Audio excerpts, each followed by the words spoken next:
stardust that achieved consciousness. Oh, my soul listened that. And when I first heard about this was when this guy named Patrice Melodoma Some came many years ago. And he was saying in the Garth tribal spirituality, they say that we come from the stars and we return to the stars. And that, so I was thinking like, oh, that's amazing. So I had this image of the sun. And then the sun has all these rays and light beams, but it's all the sun. So what we are is what we came from. And so to begin to speak and listen to ourselves in that larger language, that larger listening, to me is so fascinating. And so Dr. Seth and I have been like chewing on all of this. It's so amazing. And so this quote we found from neo-theology speaks this, that how about the mind and the brain, the distinction between the mind and the brain bears taking notice. So if I look at the brain, that's one thing. If I look at the mind, that's another thing. And so let me stop talking so much. I'm going to give it to Dr. Seth. And we're listening to, within the context, in this focus now, this is a focused conversation within this focus, which has nothing to do with the history of our journey in the human, being of human being. That's a whole separate conversation that we're not having tonight. But in the context of what you are as stardust, what you are as a universal cosmic wave of everything potentially that may have nothing to do with anything physical or that you can identify. That's a worthy conversation about what we are. It's worth having that conversation. Ashe. And so we get it, at least as much as we get it, we get it. And if I went on about it for 5 more minutes, you'd probably still be get it about as much as you got it. So what do you get? What do you get? What is this? Okay, you're a part of God, you're a part of the universe. You never heard that before, you know that, right? You got it. Piece of your part and parcel, right? So what? When you use the word God, exactly what are you talking about? That becomes the next piece of the conversation. Because people mean different things by the same word. Can you put me on Zoom? How do I know what you mean? Make sure you're in the mic. Okay. We're going to let some other folks speak. Do some time, yeah, because you know me, I'll keep talking. So, but the thing is, when we use words, because words can so get in the way, they can so be limiting. So a great conversation is when you use the word God, for example, exactly what are you talking about? When you use the word even brain or mind, let me just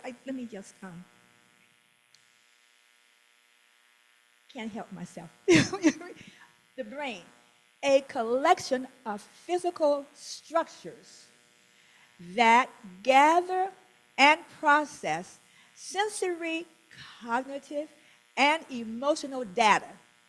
That's the brain. When I worked in pathology for a little bit, I worked in administration, and in autopsy they would say, we need some brain material. All of a sudden the brain is material. I go, whoa, when I first heard that material, I thought, I never thought about brain in terms of material, but at a certain level it is. They mean material in a certain context. Mind, the phenomena of thoughts, memories, and emotions that arise from the perpetual processes of the brain. That is so insightful. So, for example, science says, we think probably the same 60,000 thoughts or so all the time. So we're perpetually processing what? So that's how you go into our histories, the WHO data. But how about processing? I'm stardust. I'm pure stardust. Like the top solar molecule of Mother Earth. person, I'm radiance. I'm light beings. How about those kind of conversations? However, I'm going to stop talking because I can tell. At one time, believe I wouldn't talk for a long time. Believe it or not, I wouldn't talk. I really wouldn't. And then what happened was I began to talk. Now I have to learn how to not talk so much. So let me sit down, get this back to Dr. Seth, and we're going to listen to you within a context. How do you see what you are being greater than who you come to know yourself as? That's a small identity. And that small identity within what you are is equivalent to, say, one cell of your physical body. Your non-polarity is non-physical. We call it God, for example. We call it spirit. We call it energy. So let's have that kind of conversation. We are a science of mind, listening, teaching. Yes? Thank you. Ashe. No, thank you. And what we really are here for is versus a, quote unquote top down teaching, because I could speak on it. Don't get me started. And I probably will. But before I do, what'd you say? Yeah, maybe. Well, yeah. But before I do, we really do want to hear, and it's a power, the idea is a power circle of a round table sort of conversation, discussion. Since we are all this stuff, to the extent that we know that, you ought to have a pretty dynamic, cosmic perspective leaning toward the omniscience. That's what meditation is about, is getting into that. So you heard Neil deGrasse Tyson, we heard Dr. Clara, you heard me. We have definitions of the physical brain, the non-physical mind. And Dr. Clara threw out some prompts that I think, and just raise your hand at any time if you want to speak, because we want to hear from you. Hopefully you want to hear from us, we want to hear from you. What's the resistance to all this? Okay, I'm stardust, I'm part of God, I'm part of the universe, okay. Except, I'm a black person who, got these damn bills, right? What's stopping us? Or what's not stopping us? Or who are you? And I could be comfortable with a moment of silence. I'm just wondering, since we're a circle, should we be sitting in a circle? No, because screaming and what work?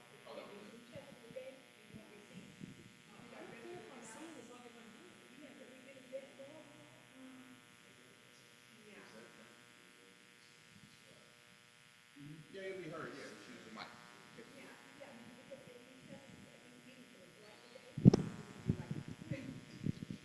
Okay, so you said you don't care if you're seen as long as you're heard. You're heard. Spirituals, we riffing. Come on. We're gonna get we wood shedding. Come on now, I don't know. Just talk to me. Hi, Jean. It's good to see you.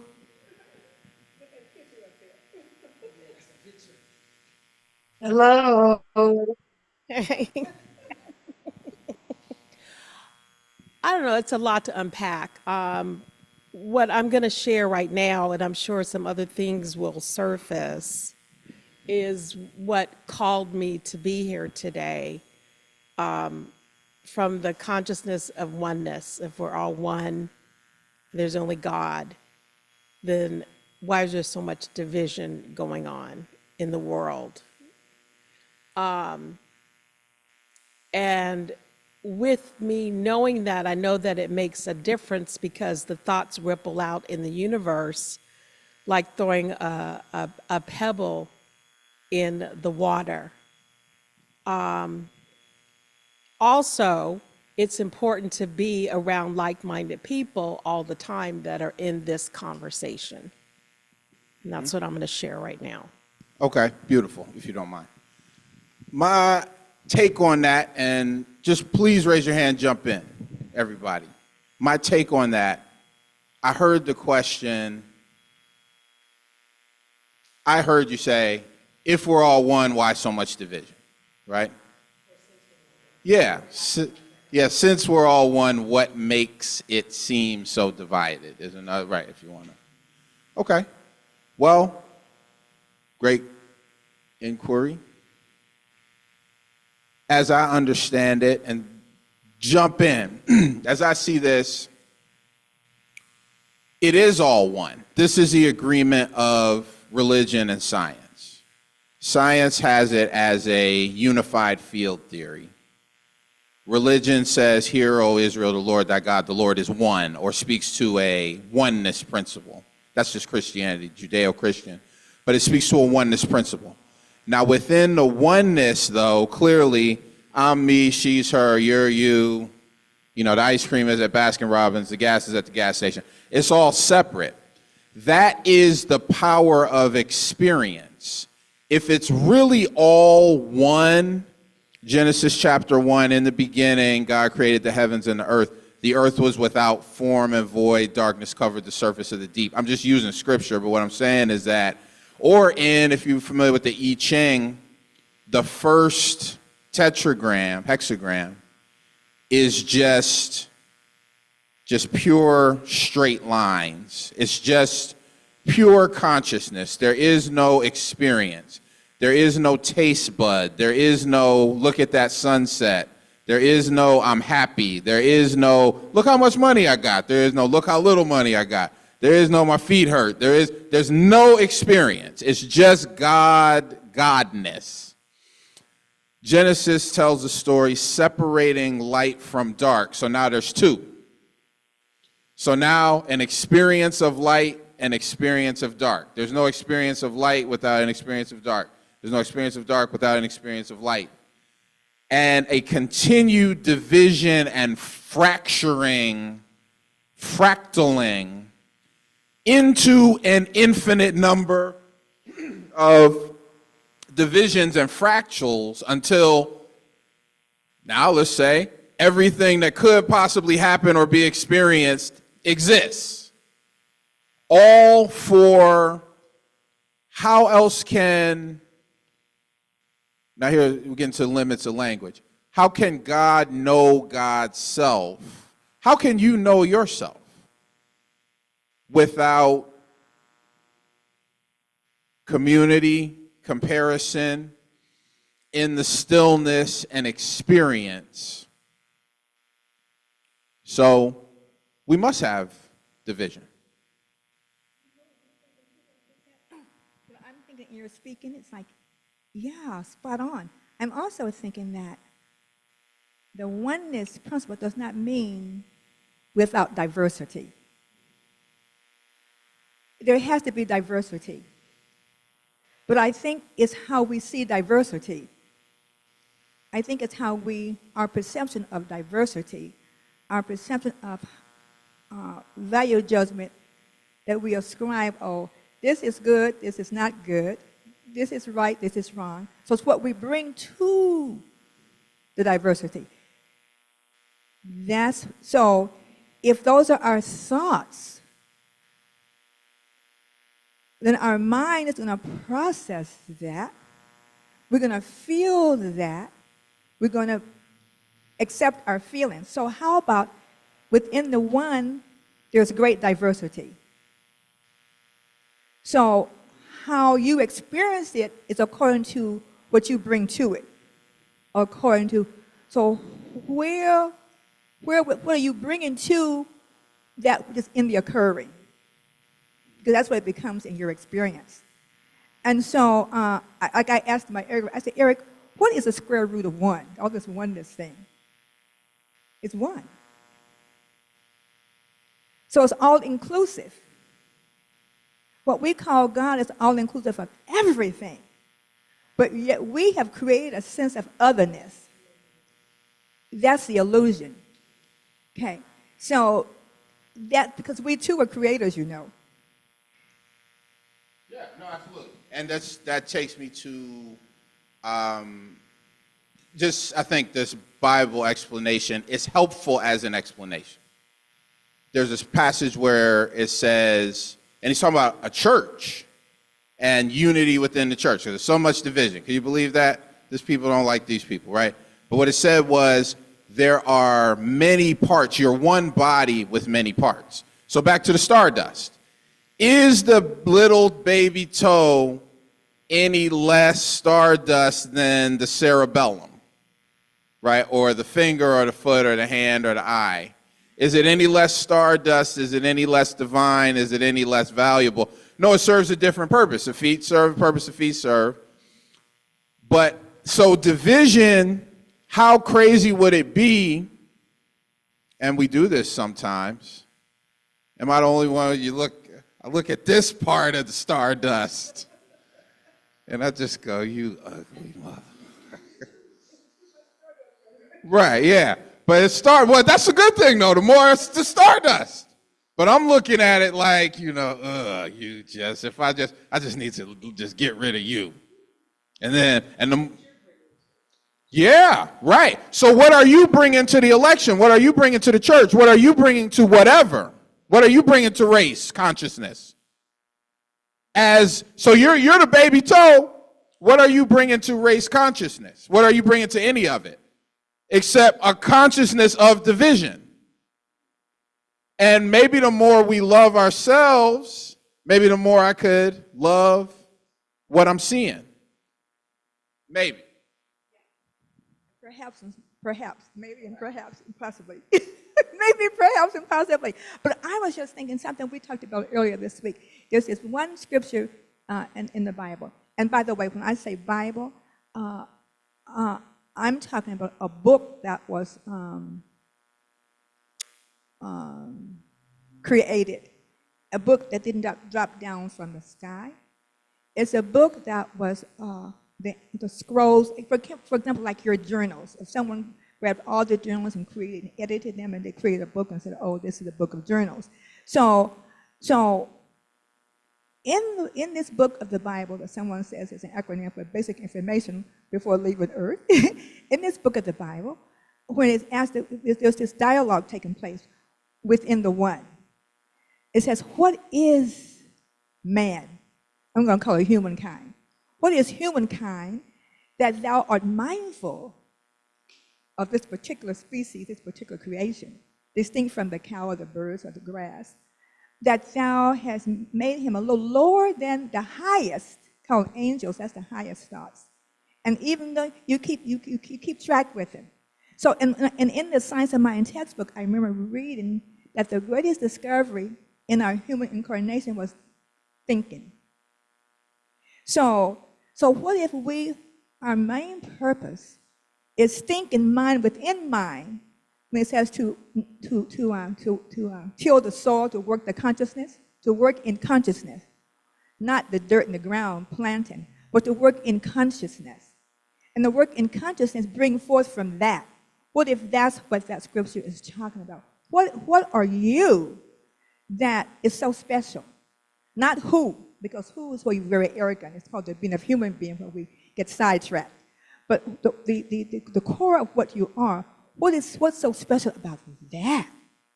So we say God in me, through me, as me. So what is our highest purpose, our divine purpose? It wasn't to have 10 million kids. It was to procreate in consciousness, to continue to evolve, to expand, continue to open, continue the journey. And so the human aspect within what we are allows for the dance of consciousness, the play of consciousness, the diversity of consciousness. So we're all very unique and diverse. And some diversity, I go, I don't know about that diversity. But yes, it's within the one. It's all within the one. We bring a difference to it because we don't like it, we don't agree with it, we don't see it the same way. So therefore, we create what we're now bothered by. No, I am. I'm thinking, this guy is dangerous. So I've got to live, I have to elevate my consciousness. Because to the degree that I see dangerous, guess what? Dangerous. So, Hello, your sermon on Sunday. But, the kingdom of heaven is within. Well, the kingdom of everything in potential. But what's the probability of accessing what more about you in potential when you believe that, oh, this is crazy?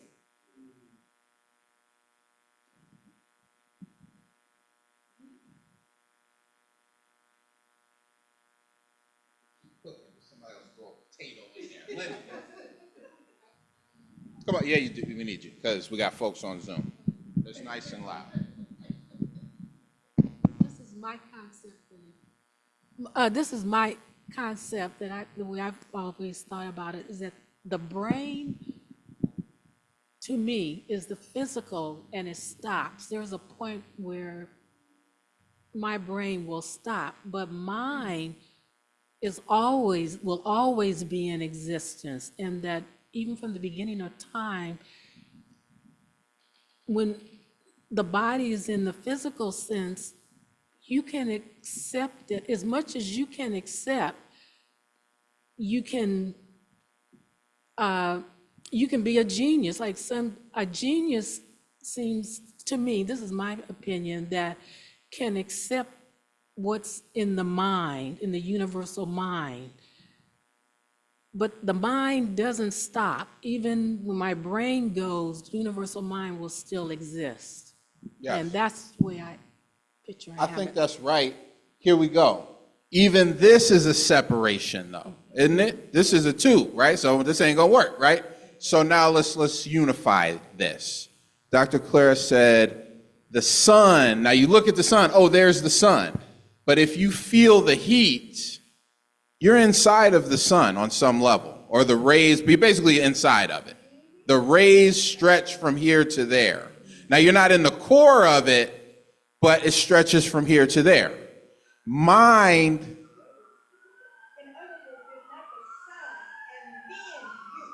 Right. Yeah. Yes. Amen. Yeah.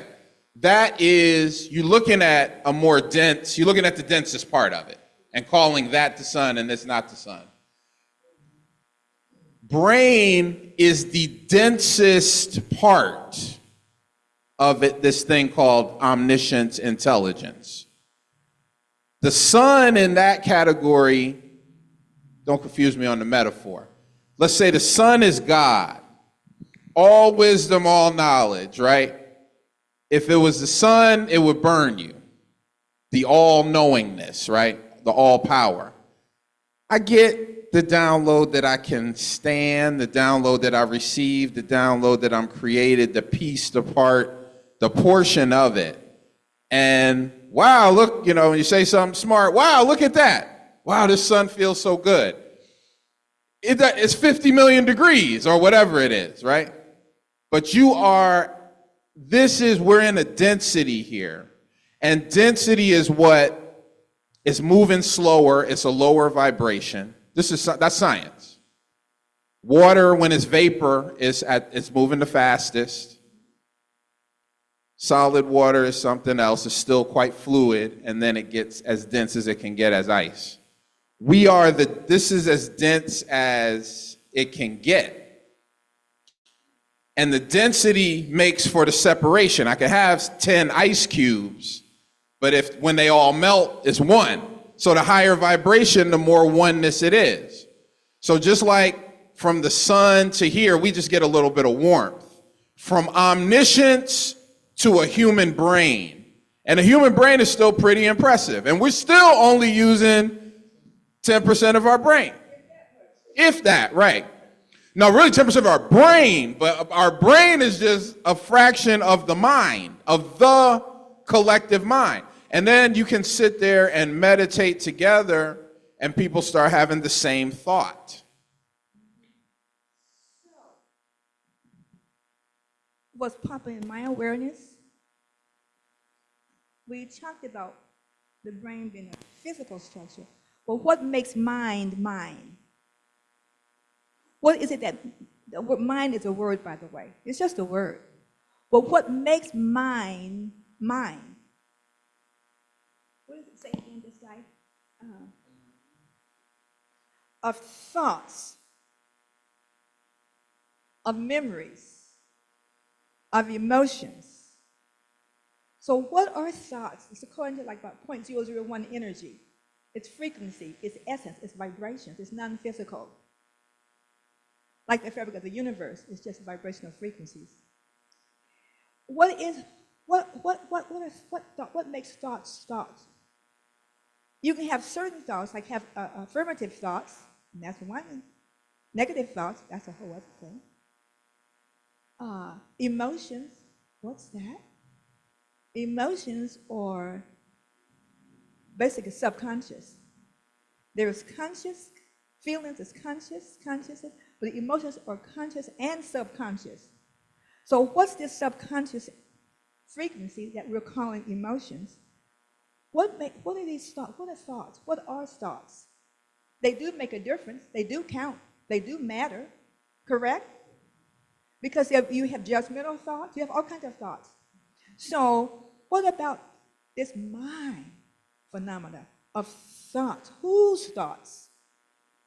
Of memories. Whose memories? Of emotions. Whose emotions? Whose emotions and memories and thoughts are you processing that are arising within you? Are you calling your own name?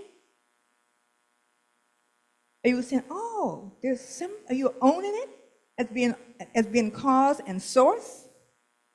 Or are you having otherwise thoughts, about your memories, about your emotions? But what makes mind? It's non-tangible, it's non-physical. So what are we talking about? From which we are not separate and apart. Is this an infinite field of information, of frequencies and vibrations, of information according to the thoughts that we think, according to our thoughts? I mean, I don't know. This is a conversation. I don't have any answers here. I'm just having a conversation because it's fun. And to the extent you accept, acknowledge eternality and immortality, then you've always been or always had mind. What does that say to emotions, memories? Has anyone ever caught a memory of something? Maybe they call it a past life. Yeah. A glimpse. Right. Because cell is just, that's the density. That's this. As soon as it becomes this, it can't stay this forever.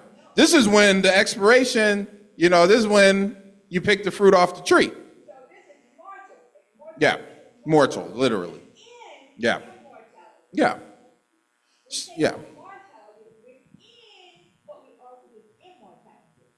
Yeah. Your brain is worm food. Ultimately, it is. Well, okay. All right. It's roach food. Is that better? Okay. No, I know it's not. So, but your mind is the mind of God, to put it, lightly, to put it, indelicately. So listen, you can touch my body, but only I can touch my own mind. Yeah. How about that? You can touch my body. So saying years ago, sticks and stones may break my bones, but talk don't bother me. Remember that? We're talking the field of mind now. The non-tangible, the polarity of what I am that no one can mess with, but I can. If I take it in, I have to call my own name. Questions, inquiries, pushback? I don't have pushback. Can I talk loud and no? We got the Zoom meeting. No, you don't. You don't have to stand up. You didn't No, I can stand. A lot of things came to mind while we were talking. First of all, I'm going to go back to the 60s. We are starlight, we are golden, and we have to get ourselves back to the garden. It was a song from Woodstock, and when you think about it, this thought has always been there. I wasn't ready to receive it until I was in my mid-60s. Who knew? I was chasing a character named God. And because It had to be a something that I had to find. I had a belief in something deeper, but I didn't know what the source of it was. And then when I found science of mind, brain exploded. I was energy. God was energy. So when I think of God, it's an energy that I'm always enveloped in, right? And energy is a weird thing because in these expiring content in this, we use our energies in different ways. And that to me explained good and evil. If I take my energy and put it into greed, I've got all that energy, but where am I directing it? If I put my energy into love, yay, it works out really well. If I put my energy into sharing, it's wonderful because I have proven over and over again, the energy is reciprocal. The more I love, the more I am loved. The more I give, the more I get. So the energy pays off. But the evil comes from, I think, a lack of focus on what could be. Some people have the need for greed, an ego that says, I have to be better and smarter than you. They don't recognize that we're all equal. So to me, what we do with our mind rules entirely our life, where we want to go. I just did a documentary on past life experiences. And for me, my past lives are coming back. A lot of them, actually. And it's because I'm in a place where I can take in that information that I wasn't in a place to take in before. I'm still trying to grow up and get all of this in. And I don't know where my expiration date is. But surrounded by this energy that is part of us all, because energy is, it just is. And that energy is God. That energy is in people you disagree with. The energy is in the weight you give it to a statement that somebody has directed toward you. And the thing I like about the mind is we can give and take what we choose to. Linda, what if it's all what we are? What if there is no, what if whatever our experience is or not, what if it's all what we are? What if there is no you? What if there is no you? What if there is no is God and yet God is? What if there is no good or evil except by thinking it so? What if whatever we're talking about is all what we are that's emerging within the field of our awareness called the infinity of mind? This is not a question, by the way. It's just interacting with you just a little bit. Right. I agree that we are all one. But not the same. We're not the same. Because otherwise there'd be no diversity. Right. I do counseling for my job. Every morning I counsel. And I am not the people I counsel in their decisions they make. But the reason... Nor are we our point of view. We have a point of view. It's not what we are. So I'm not disagreeing with you, by the way. This is just for an expanded conversation. Okay. So don't hear this as though I'm disagreeing with you. I'm not disagreeing nor agreeing. I'm just interacting with you for the purpose of having an expanded conversation. So I'm saying in the oneness, and if God being all, this word, there is something that's indefinable that we're calling God. Let me start with that again. So because you can't define, if something is everything and nothing at the same time, what is it? If something is everything at the same time, nothing materially or physically, if God is one vast everything, but nothing materially, then there's a something and nothing principle. For example, so what if we took a closer look at what we are, beyond the box of our identity and say, what I am is indefinable, what I am is omni, what I am is the all that is, then where does good and bad come in? Where does evil come in? Where does anything come in except for we're generating that. We're generating that energy, by our yeah. thoughts, and our brain is reading it as information, and our mind is processing it as though it's something. For example, Oh, my goodness. this is fun. It's just a play of consciousness here. I'm on a tightrope here with a conversation I had today with one of my clients. He and I have had totally different experiences, but I love him, for I know we are one. And I can sit and listen to choices which are very different than the choices I make in life, okay? But the thing that allows me to hear them is the knowing that we're one. And also, not comparing. It's not a comparison. That's what allows. The Yeah. not comparing is what they're allowing, because you are the client before you. Us? Yeah. Well, why the hell everybody hate Donald Trump so much? How come we can't just not compare? Just let him be him in the oneness of who it is. And what's wrong with us? Because he's that part of myself that has got the renegade. He's the renegade part of myself. He's a renegade part of myself. So therefore you must rebel. Well, no, I'm not rebelling. Or renege. You know, Renegade. I'm not reneging. I'm just declining. Declining I'm just- a part of yourself. Well, yeah. Ask Donald Trump. That part of myself, ask Donald Trump.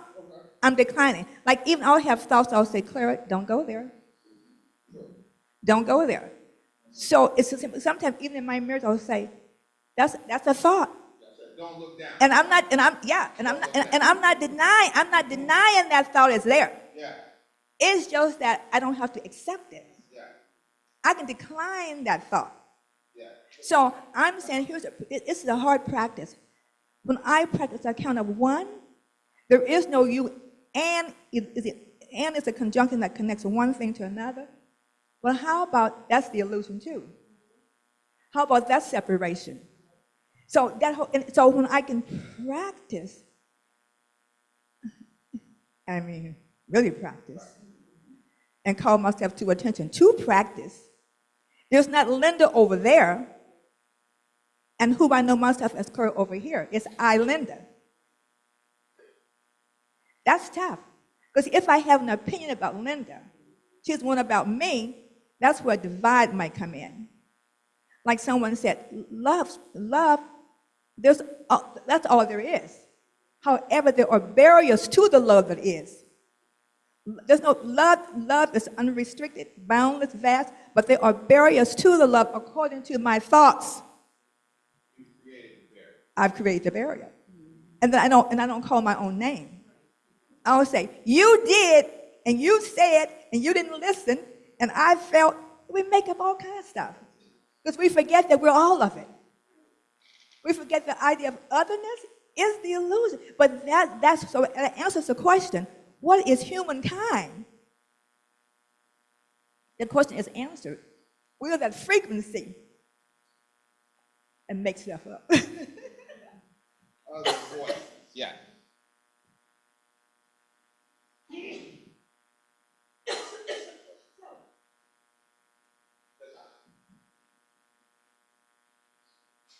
Accept that life happens a moment at a time. I just get to be in those moments and make decisions. So I made the decision to come here and be a part of this. Don't exit now.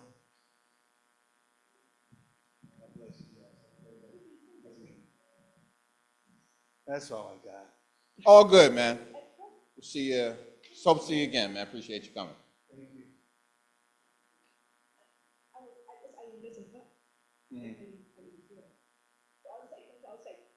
If I'm not listening up, I might miss what you said.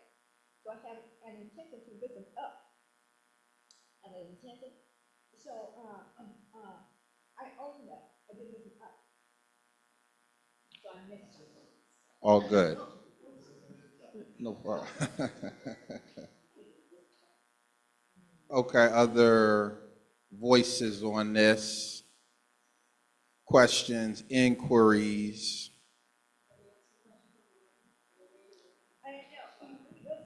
One more thing, we'll see, we'll open it up, see if we can get some input from online. Someone, a young friend, he said, when did you know you were not lost? I said, when I discovered. No. When did you know you were not lost? No, when did you find yourself? When did you find yourself was the question. And I said, when I knew I was never lost.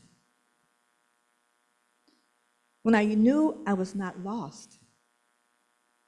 I didn't have to find myself. I didn't have to seek. I discovered that I am.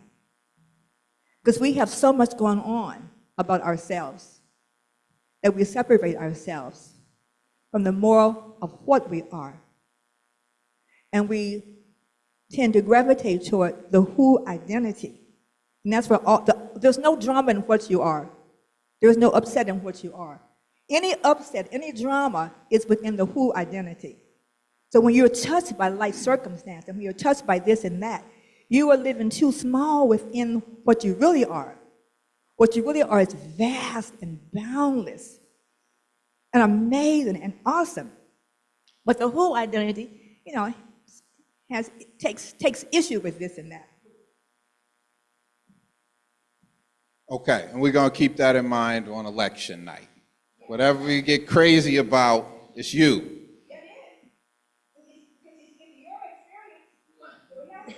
Okay. Okay.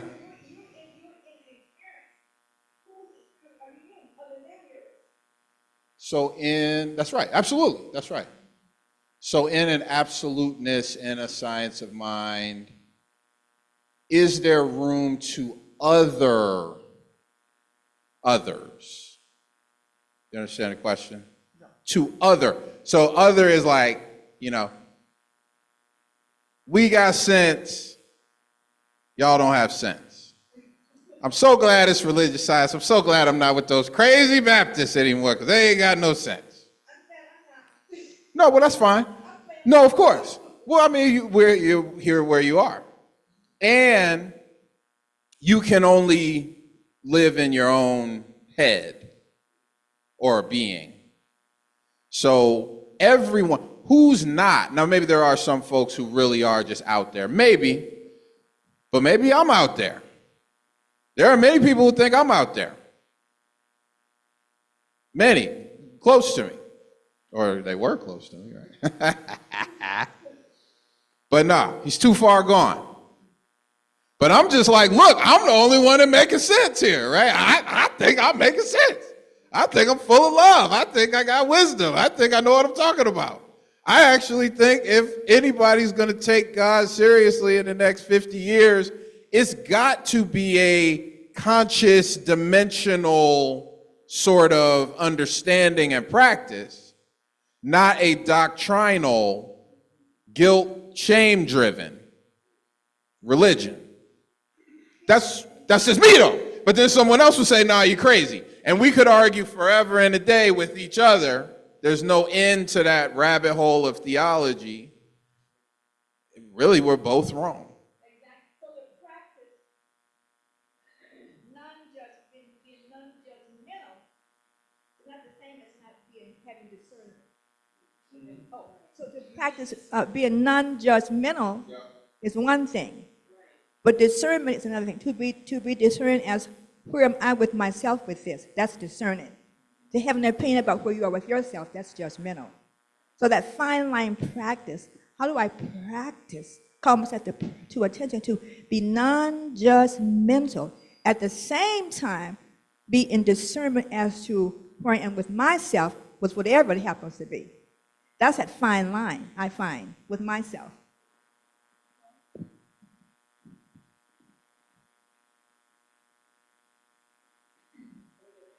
Can you hear me? Yes. Oh, hi, Claire. This is Dee. I'm on the Zoom. Hey, so as I sit here and I listen, for me, it has to come from the inside out where, and when I say the inside out, it's where my inside is in agreement with my outside. That doesn't happen too often, where there's a balance for both at the same time. Um, like you say, the sun is there. Sometime the sun and the moon come together, and there's a balance. There's a oneness. So for me, it's a oneness that comes when they're in agreement. My outer is in agreement with my inner. There's a peace there for me, Yes. Yes. and I'm able to not so much judge other people, but be with myself in such a way that there's a peace and I'm not judging me. Because what I see in others, I'm only talking to myself. Yes. What Well, I you're not see in living. Trump, what I see in Biden, what I see, everything's a mirror of who I am. But every once in a while, there's that coming together where there's that balance.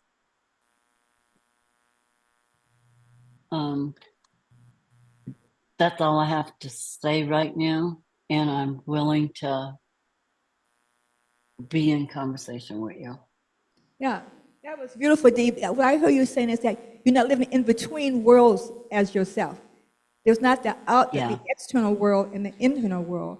You're not living in between like one versus the other, but there's a merger of at one minute within, Yeah. within and without, and there's no count of two. Is what I listen. Yeah. Yeah. You How know, can, sorry, not to cut you off, D. Go ahead.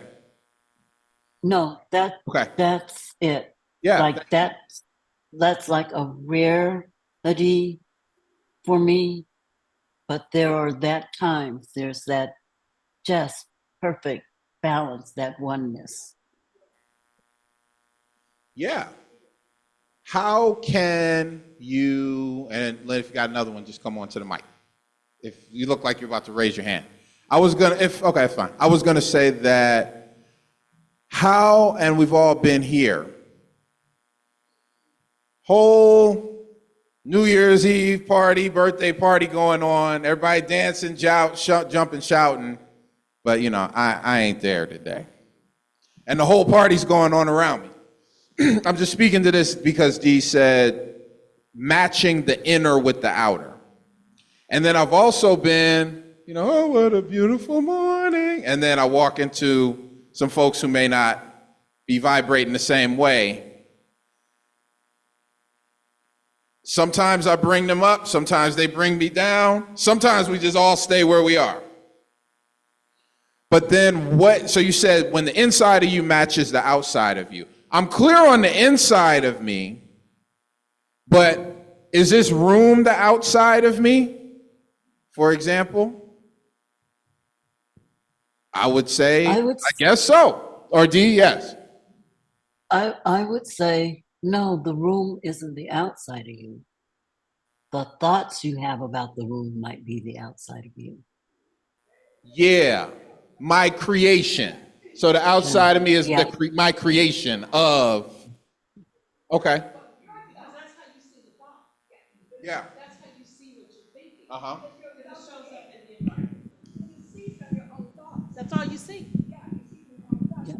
You see into their belief. You see into the point of view. How do you know it's there? Shows up.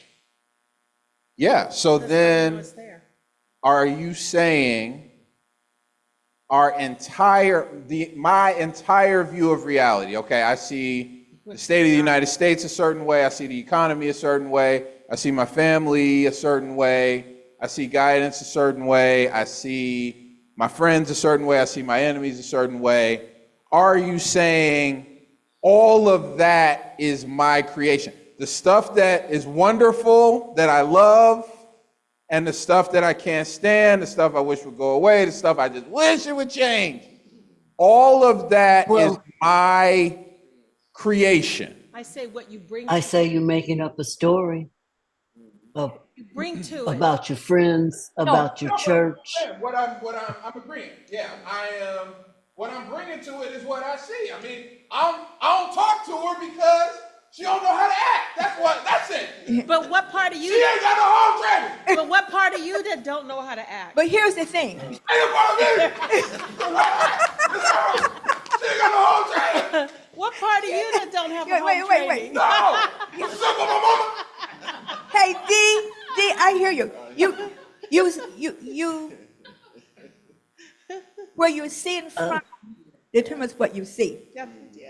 Yeah. Where you see in from, where you see in from is what you see. So there's not two things happening. It's just your where you see from is streaming before you. In your seeing, what you see is streaming before you from within. That's how it is within and without, or as one. D. You can't trust. Well, yeah, and the other thing is, how can I give an example? You're getting ready to go see your mother-in-law, right? And what you say to yourself is, I can't stand her voice. Why am I going over there? What did they say? I'm missing it. You get ready to see your mother-in-law, And you have the self-talk. You're telling yourself, I can't stand the sound of her voice. Right. Well, you know what? You will have a terrible experience because you already had it. There's when you get there, you gonna have a bad and you didn't even say it out loud. You just was having that mind chatter. You have made him a monster. He's just a hardworking family man who wants to serve his country. He just, Huh?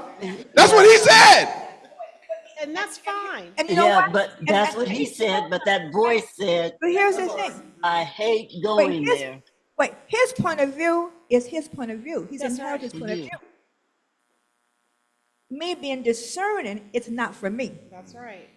So I'm gonna take an action to decline his point of view for me. That's right. It's for him, it's fine. Right. And the people But that his follow point of view is not one that I in my discernment of who I am and who I'm not, his point of view is a no. Now, but doesn't mean that he's a bad guy. It just means like, okay, that's his point of That's view. He's his point of entitled to it. In discernment, I'm saying, no. Is it possible? Here's an inquiry. Okay. Is it possible to discern without creating?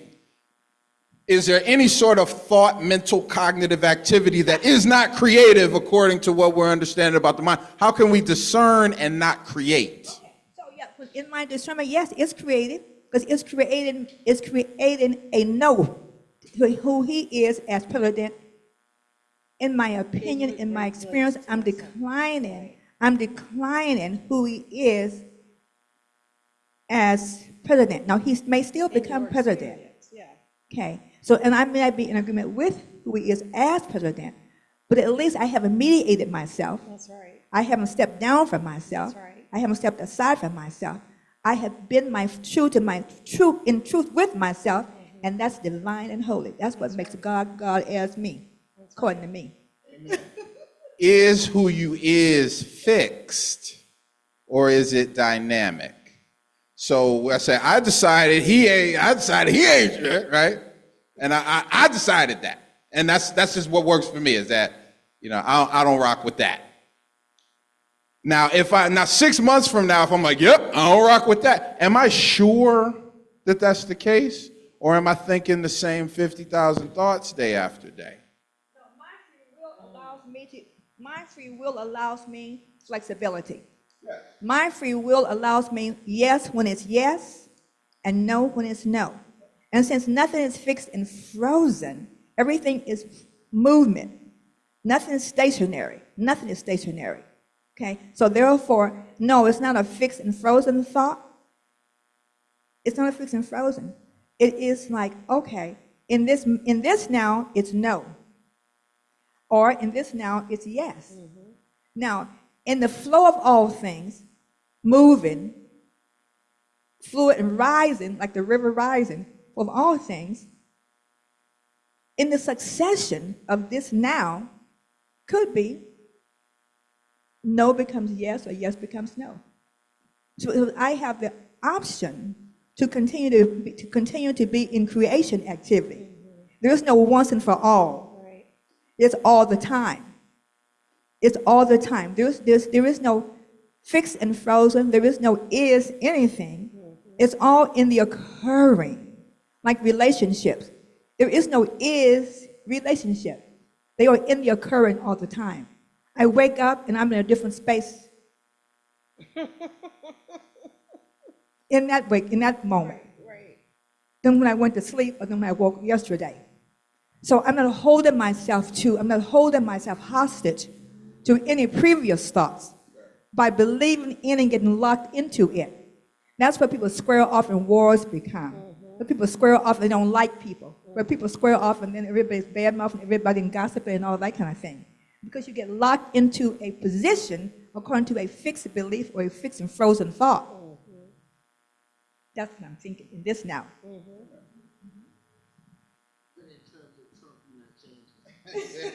Well, because I wasn't going to push it again, but I wasn't going to push it. Well, then, so right. So, no, it's a great example. In relationship, it is not wise. Well, don't ask me, I'm divorced. I heard, or I learned the very hard way. It's not wise to say, okay, let's say he got on my nerves yesterday. It is not wise to wake up today and say, ooh, they get on my nerves. Because what am I doing? I'm projecting, I'm whatever. So that applies to, I don't know, who were we talking about before? When you decide what it is, you are actually cutting off, potentially, maybe you're not. Maybe you are checking in moment by moment, and it's like, no, it's still a no. That's cool, that's good. But are we sure I'm not somewhere in 2015, 2016, 2017 with this? It could be my marriage, or it could be the election, or it could be anything. Or it could be my own limitations. No, it could, yeah, absolutely. Yeah, of how the mind works. No, it doesn't say perpetual repetition, perpetual processes, yeah. Because here's the thing. To the degree, this is what makes this word called unforgiveness so interesting. Because if you hyphenate the word forgiveness, it's forgiving. It is for releasing. Right. Whatever you're holding on to is holding on to you, by the way. Right. So all that what you call unforgiveness, all what you call, whatever you call it, if you hold it, you are first held by it. Right. So as you let go, you will let go. Right. So, but when you don't let go, you're carrying it obsolete. It's a way of becoming dead, actually. Mm-hmm. You are carrying forth that which is obsolete and no longer alive, but you keep giving life to it. Mm-hmm. So what are you giving life to by continuing to hold on to? That's why I'm not too big on believing in. So in this moment, what do I know about what I consider that I do know? Or what more do I know? What is there to know? And so the practice is to practice letting everything go, whatever it is. Mm-hmm. Because if you hold on to feelings, they hold on to you. Mm-hmm. And pretty soon there's a diagnosis. Louise Hay wrote a book, How Your Mind Can Keep You Well. Remember that book? We use it a lot, How Your Mind Can Keep You Well. What you hold on to will hold on to you. Now, since the body is an energy system of information and intelligence, your nerves and muscles are feeding on what you're holding on to vibrationally. Exactly. So what are your nerves and muscles feeding on? Except for your thoughts, your emotions, your feelings that you carry. There was a clinical trial on women who had breast cancer. They put them in 5 different groups. And so they looked to see that the ones who declined they had any diagnosis had a high recovery rate. The ones who considered they were being prayed for were second highest. The ones who were at issue with it, they discovered they had a lot of unresolved stuff, hanging on to stuff that doesn't serve you. Because what you hold on to, you nurture and you feed. Women have 11 openings in their body, men have 2 less than it, I believe. So what are you nurturing? What are you feeding on? What you nurture feeds on your energy. Speaking of energy, your energy is fuel for what you think and believe. And so when you look at it that way, you go, wait a minute. Let everything go. Let me bring my highest thought to this man called Trump, which is a deep practice. Because I have some otherwise thoughts I can really think. But when if I think these thoughts, I'm in the experience of my own thoughts, not Trump. Or anybody else for that matter. So how I see you, because someone said, how about other folks' opinion? I go, no, your opinion is about you, not about me. So your opinion tells me more about you and nothing about me. Now, when your opinion, when I'm affected by that, it's my opinion about your opinion, which is different than your opinion touching me. Right. This is science of Trump mind, is yes? cool. It's not him, it's those that follow him that I'm mesmerized by. Because he's just being him. And they're being him. But Yeah, no, well, we said 7 o'clock, so I'd rather, because, we can do it nobody all else night. on the Zoom have a comment? Nobody on the Zoom wanted to say? Okay, yeah, any closing thoughts from Zoom? We said we were going to wrap it at 7. Thank y'all for your participation. Jean Black, Vanessa Bland, Can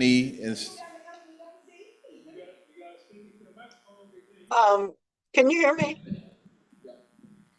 Can you hear me okay? Yes, Yes. Jean. Okay. Hi, Willie. Hi.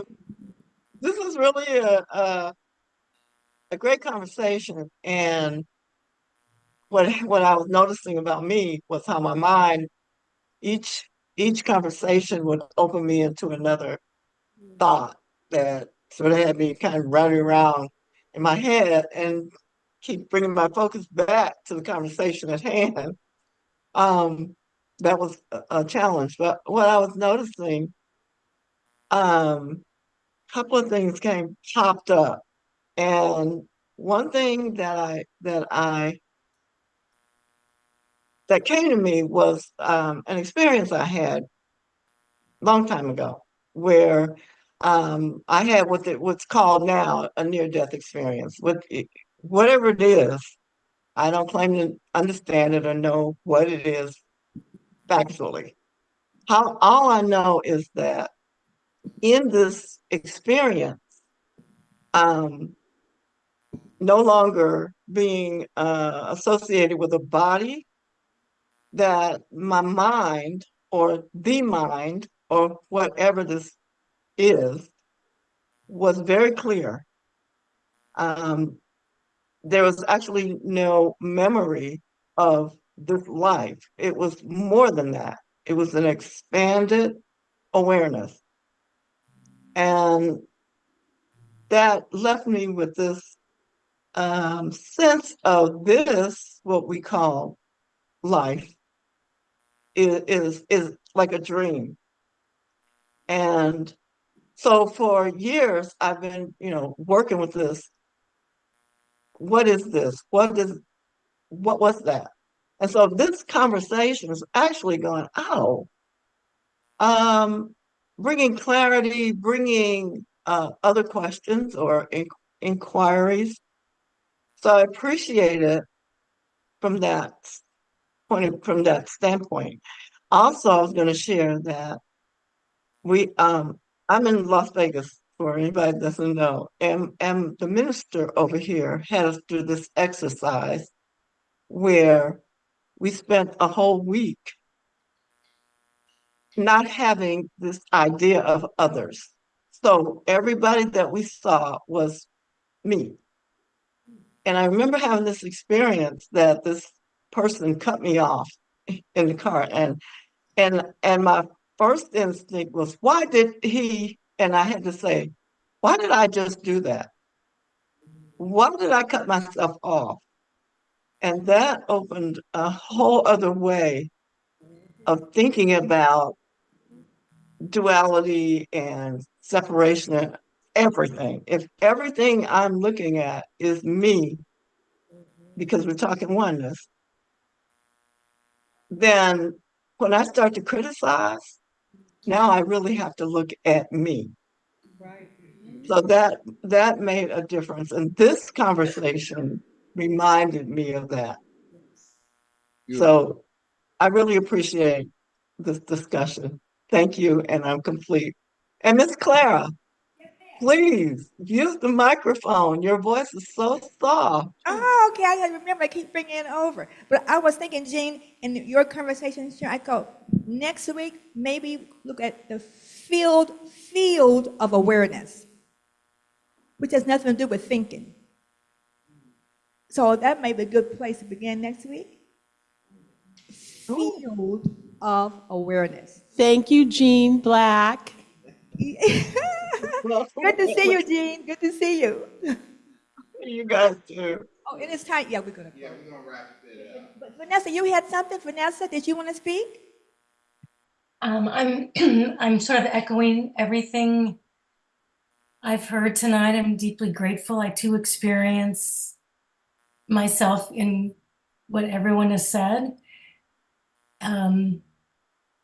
It's a longer conversation, but I keep having these experiences, the inside matching the outside, the other, but I keep having these experiences of I'm nowhere and everywhere, and it begins to feel transcendent, and then my whole body starts to shake, and something feels like it's breaking away and dissolving. And I've been practicing just riding that wave.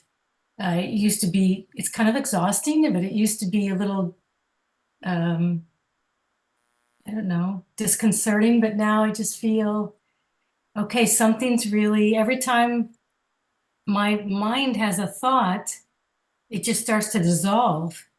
And it's kind of like that old song, what is going on? But it just feels like it's dissolving into nothing and everything. And I don't know, somehow this conversation, everyone's sharing tonight,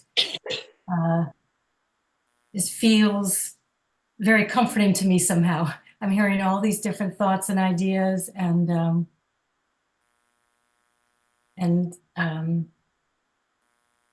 yeah, I just don't know. The older I get, the more I realize I don't know what anything is about or what anything means. And dissolving into this loving frequency seems to be my experience these days. So I'm grateful to have a group of kindred spirits. Thank you all. So I say from between now and we meet again next week, practice having it be okay. Whether an aspect of your mind that would typically stop you, let that go. Don't become comfortable. Be comfortable with letting go of an aspect of your mind that would overshadow more of what you are to uphold the who identity sense of self. There's a who identity sense of self. That's an aspect within the field of mind that seeks to uphold and sustain itself as a self. But it's not the truth. It's an aspect of what you are. It's not the totality of what you are. So when you find yourself at issue about anything, don't be afraid to let go. Don't be afraid to let go. Because there's a part of mind that has been so long with you as an identity, you have a real relationship with it. There's so much more of what you are in potential than you've yet to experience. There's so much more of what you are that's available to you, and you dare to take the journey. But what happens is, it's like that's why people have sometimes a fear of death, because they feel that's going to be a loss there in some place. But everything is vulnerable to something, including what we call death. So don't be afraid to go, oh, let me just let that go. Just let that be. Let me not have an opinion. Let me not have that be something or not be something. I notice it, but I don't have to go into it. That's a powerful practice to practice. And then let's share next week what came out of that for you. And the whole near-death thing Jean talked about. See, you've had more experiences than you know you've had, but sometimes you kind of shy away and you don't allow yourself to know the more, which means you know the more, but you're a little bit uncertain about it. So practice being certain about letting go. Amen. So let's do this next week. And this conversations never end. So it'll be just as engaging. It really will. We might go in a totally different direction, but there's not really a different direction. So enjoy it and think over the coming days. You may know someone that would appreciate this in person or virtually. Make sure we spread that invitation. And amen, amen, amen. Love you very much. Have some refreshments, and refreshments are blessed. See you Sunday, if not sooner. Love you very much. Thank you, thank you, thank you, thank you, thank you.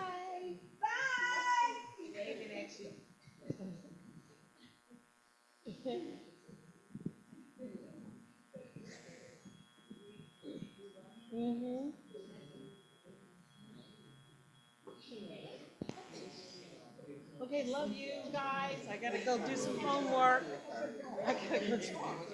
I was debating whether to come or not, but I worked something out with work to leave early.